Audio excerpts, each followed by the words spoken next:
Hello YouTube and Facebook group and anyone else who's watching this. I recently purchased a new Brushless Moto ESC combo and I've installed it. So a couple of people wanted me to do a post and make a vid. Bear with me, it's the first time I'm doing anything like this, so using a GoPro and talking and all this kind of stuff is all new to me. I'm normally just sticking it on the roof of my Slash, which is this little thing here, two-wheel drive, and just videoing it as I drive, so bear with me. So first thing I was going to do was just show you, don't worry about the box, that's the charging unit that I bought for it. First thing I decided to do was, this is the original Titan T12 brushed motor which I used, and VXL XL5 rather ESC. What I did was I wanted to go brushless, so I bought one of these, which is a Ghoul RC brushless motor, 3650 and 3100 kV with the associated ESC for it, again brushless ESC. So this two came together. I paid under 30 quid for this. I paid probably about just nearing 30 quid or thereabouts. And when I was doing the review for it, one of the things I saw a lot of people saying was this is the one that gives the problems more than this, because these are a little bit cheaper, or actually a lot cheaper than your more kind of expensive well-known brands. By that I mean things like Castle Creations, etc, etc. A lot of people online were saying stuff like what can be happening is these wires can come loose and this thing can damage, and actually when I've been bashing this a few times, this has popped out. Quick repair because I just pressed the fan back in. I've had this since about Christmas, so about 2-3 months, and all's been going well until recently when I've been running it, suddenly the power stops. Under further investigation I've been seeing that this little thing here has been loose, and I tried to do a little bodge job. I don't have solderer, I don't have any soldering experience, but what's been happening was, I don't think I can open this up because I've tried using a combination of glue and hot wax, but there is a solder connecting the black wire to the on-off switch, and it's a tiny dot almost, not even that, and it's come loose. It's really poor, I think, because I really love this, I loved using it, but I'm guessing this is why I'm paying silly small amounts of money for ESC combo. I can't complain. The motor itself still works fine. So what did I do? I looked around online, looked around for another, let me just pack this up as I'm chatting, another brushless ESC combo. Two things I wanted. Number one was I wanted it to be cheaper than what I've already got, which is the Ghoul RC, but I didn't want to spend more than what I had for this. So let me show you what I've got instead. So what I got was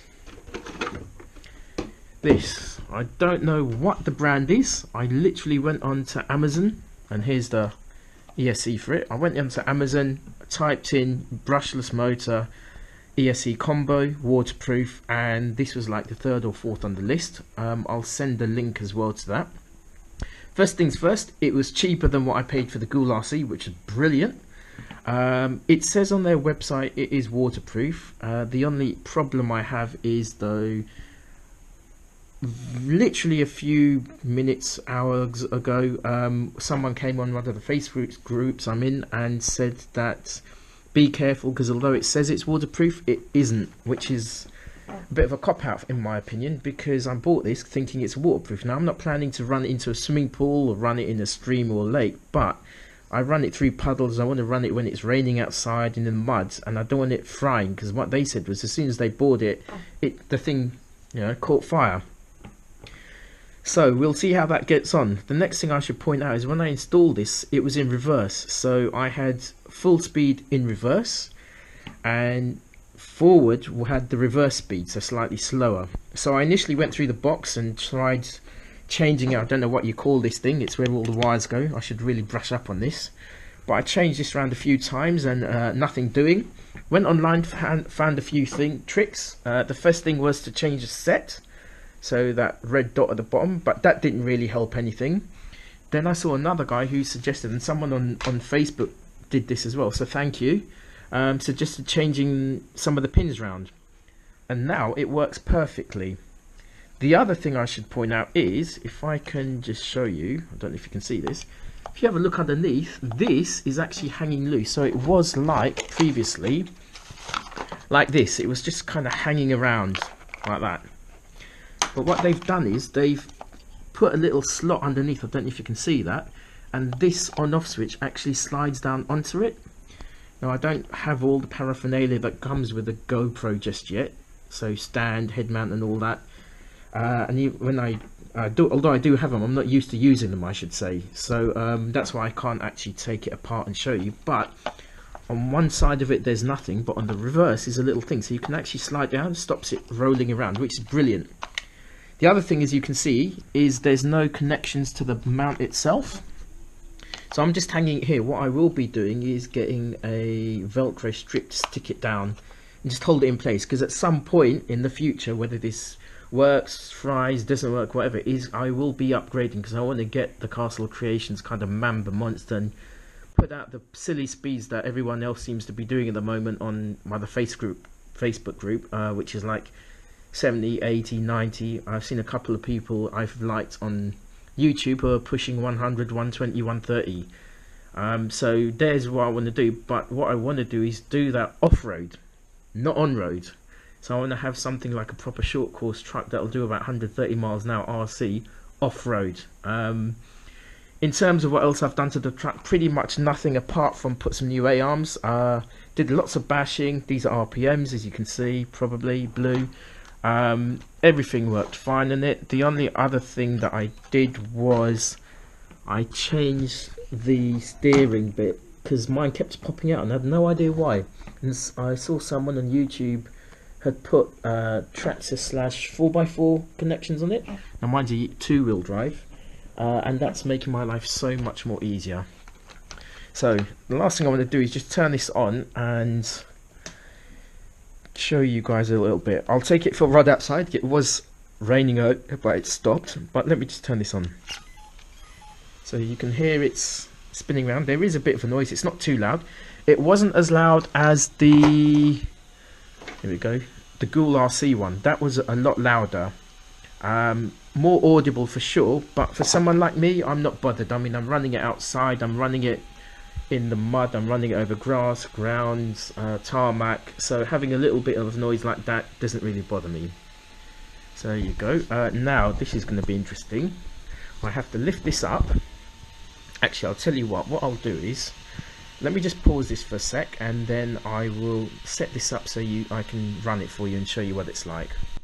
So hopefully you guys can see this and how this looks in terms of the ballooning that I'm getting. So I've now installed it. I'm running a 3S LiPo battery on this. So let's have a look.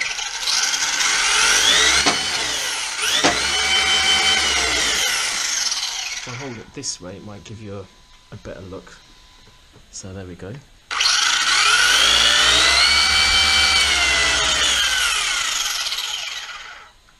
And in reverse,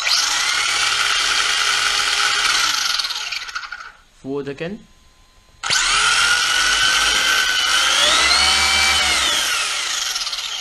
so the fact that it does that means that it is quite sharp. All I can say is I will take it out in a little while and give it a bit of a run so you guys can see what it's like when it's actually running. In terms of gearing, I'm just using the standard, I think it was like an 86 spur gear with a 20 something pinion. I've ordered some new gears online to go for high speed stuff, so once they's coming I'll put those in and make a couple of vids. Sorry if this video sounds a little bit, you know, wishy-washy. It's the first time I've ever done anything like this where I'm actually talking. As I said, normally I just shove this on the top of the truck and just run it. So anyway, hopefully this has proved useful for you guys. Hopefully you've enjoyed what you've seen. Yeah, let me know what you think also of my editing skills. Apologies. Yeah, there'll be another one to follow soon, which is me outside running this thing. Okay, cheers. Catch up with you guys in a sec.